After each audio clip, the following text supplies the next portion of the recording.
Support comes from the Missouri Forest Products Association, committed to conservation and careful management of the state's forests to make them more resilient and better habitats for wildlife.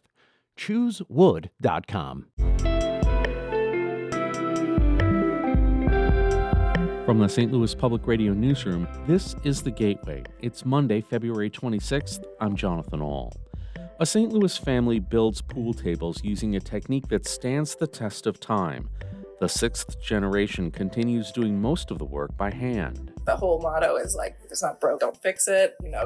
We figure out a good way that works, a system that works. We're not going to try to figure out a way to make it cheaper for us. St. Louis Public Radio's Lauren Brannicky reports on the A.E. Schmidt Company, the longest operating pool table manufacturer in the U.S. That's coming up on The Gateway. New data shows Missouri's median rental price has increased more than any other state. Rent rose more than 13% in 2024, according to an online rental website. St. Louis had the second largest change of 50 large metro areas. Kate Terhune, director of marketing for Rent, said the Midwest had a record-breaking year. We analyze every month all the insights from tens of thousands of rental listings around the country. Looking at the average rents in the Midwest, they definitely have seen quite the largest increase. The data gathered for Rent's monthly report comes from local property listings and rental websites. Data from the Department of Housing and Urban Development indicates that St. Louis's prices rose more than Rent's report shows. 8 Midwestern states, including Missouri and Illinois, will be able to sell E15 starting next year. The U.S. Environmental Protection Agency announced the move last week. St. Louis Public Radio's Will Bauer reports. Ethanol advocates say the decision is an economic boost for Midwestern farmers and motorists. Governors of 8 states asked for the change back in 2022. Lindsay Mitchell with the Illinois Corn Growers Association says the EPA announcement is a win for producers. It's really so important for corn farmers and for the ethanol industry to have some sort of certainty, and at least we have that going forward. Previously, the EPA has banned E15 sales during summer months. That's out of environmental concerns that ethanol produces more smog at higher summer temperatures. Some environmental advocates say the move is a step in the wrong direction. I'm Will Bauer, St. Louis Public Radio. Illinois is receiving more than $75 million from the federal government to address abandoned mine lands across the state. The renewed investment from the bipartisan infrastructure law will be used to fund projects that would, in part, close dangerous mine shafts, treat acid mine drainage, and restore water supplies damaged by mining. Lands could then be used for recreational, manufacturing, or other public purposes. Amanda Pancaw is the Director of Energy and Community Resiliency at the Prairie Rivers Network. She says the funding is much needed in Illinois. This is really a once-in-a-generation opportunity to fix this pollution of the past and give landowners and communities back productive land. While Illinois officials have not yet publicly allocated this round of financial support to a specific project, the state used last year's federal support to tackle dozens of projects, including several in St. Clair County. More than 390,000 Missouri households could lose internet service in April if Congress doesn't approve funding for a federal program that helps low-income and rural households access the internet at a discount. The Midwest Newsroom's Kayvon Mansouri reports. The American Connectivity Program was part of the $14.2 billion infrastructure bill passed in 2021. Currently, the program serves roughly 23 million households nationwide. Janie Dunning, a member of Missouri's Broadband Coalition, says the loss of internet service would have significant effects for residents. They could lose their ability to do their job, resulting in loss of income, lose their access to health care, lose their access for their children to have a better education. A bipartisan group of representatives in the U.S. House introduced an extension bill, but it has yet to reach the floor for a vote. No Missouri representatives have publicly supported the bill. For the Midwest Newsroom, I'm Kayvon Mansouri.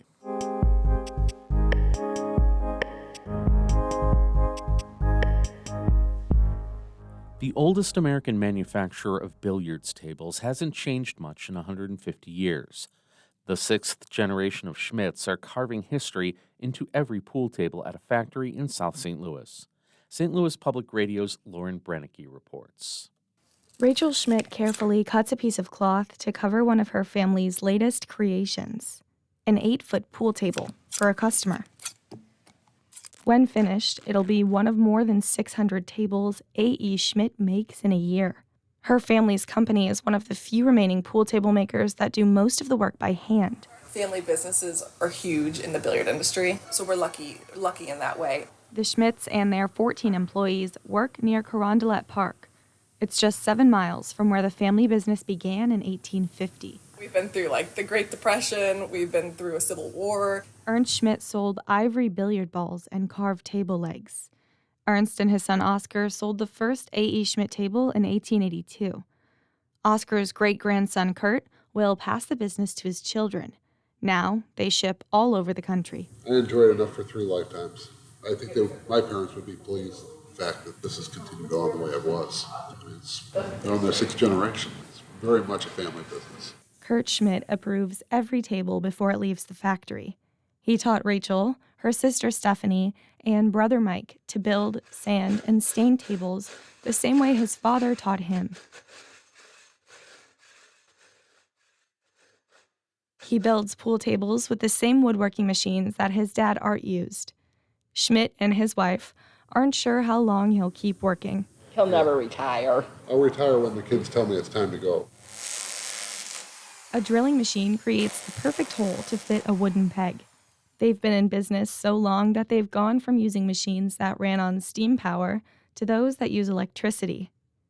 A green machine called Wanda rips raw lumber to prepare it for more precise cuts. It's one of the first steps in the process. We had bought a new one, and then the guys didn't like it. Stephanie Schmidt helps buyers choose pool tables from a catalog of rotating designs. Rachel's mid-century design is a bestseller. Customers might ask for a table that features animals, touches on their careers, or incorporates their zodiac signs and carvings and mother-of-pearl inlays on the tops of tables. The Schmidts save a leg from each table design for a company library. When I started, everything was straight, minimalist, and now it's gray. Yeah, and gray. Now we're into turns, curvy stuff, and it's all light. An A.E. Schmidt pool table can take more than 6 weeks to complete. They cost anywhere from $2,500 to $20,000. And Stephanie says no matter which design, 6th-generation Schmidts will make it using the same technique passed to them. The whole motto is if it's not broke, don't fix it. We figure out a good way that works, a system that works. We're not going to try to figure out a way to make it cheaper for us. The 124th table of the year is finished in early February. It's marked and ready for delivery. The Schmidts add number 124 to the most recent sales book. Others like it document every table sold from the late 1800s. They've acquired a group of loyal customers from hotels and cruise ships to world-famous rock stars. And so whenever the Rolling Stones come to town, they always play on this one. Stephanie, Rachel, and Mike don't have a handbook for making pool tables. Instead, each generation carries on the time-tested technique. And the Schmidts are determined to keep the business going. I'm Lauren Brennicky, St. Louis Public Radio. You can see photos of the A.E. Schmidt factory at stlpr.org.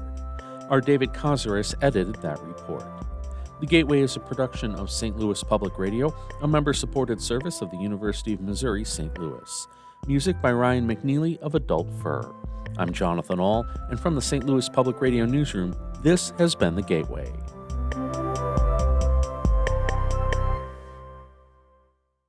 Support comes from the Missouri Forest Products Association, committed to conservation and careful management of the state's forests to make them more resilient and better habitats for wildlife. ChooseWood.com